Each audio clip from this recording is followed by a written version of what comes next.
There was a time when Disney World rewarded curiosity. If you wandered off the main path, if you followed a sound, if you slowed down just enough to notice something interesting, Disney rewarded you for it.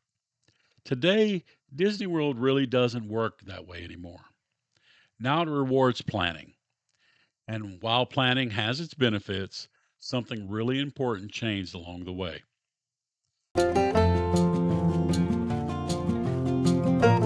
I'm Lee with All About the Duck, and this video is part of our series, Disney World Used to Do This Better.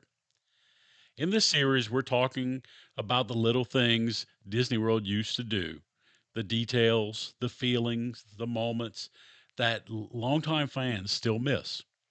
This isn't about bashing Disney, it's about remembering what made it feel special. In Disney World, curiosity was part of the experience.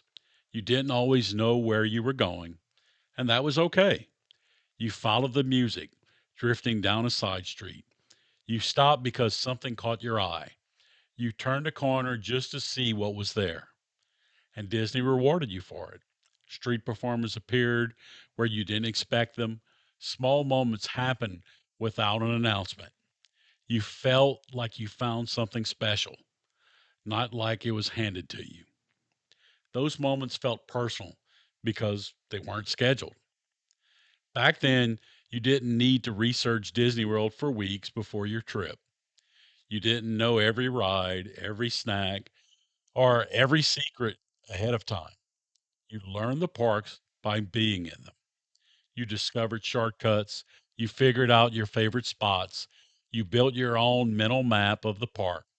And every trip felt a little different because discovery was built in. Today, it's almost the opposite. Most people arrive already knowing exactly what they're going to do, when they're going to do it, and how long it should take. The experience is efficient, but it's rarely surprising. Modern Disney is designed around planning. Apps tell you where to go, systems tell you when to ride, reservations tell you when you're eating and at what time. If you plan well, you're rewarded. If you don't, you can feel like you're missing out. And for first time visitors, especially, that pressure can be overwhelming. Instead of asking, what looks interesting, people ask, what are we supposed to do next? That shift changed the feel of the park in a big way. When curiosity stopped being rewarded, Disney lost some spontaneity. You're less likely to wonder, less likely to stop without a reason, less likely to let the park surprise you. And the magic feels less personal when every moment is optimized. Old Disney World trusts guests to explore. New Disney World asks guests to manage systems. Neither is perfect, but they create very different experiences. And look, I'm not going all full tinfoil hat here, but sometimes it really does feel like the app knows exactly where you are and nudges you just enough to keep the lines even, no matter how far of a walk it is for you. I'm not saying that's what's happening. I'm just saying it doesn't feel accidental anymore. The good news is curiosity isn't completely gone.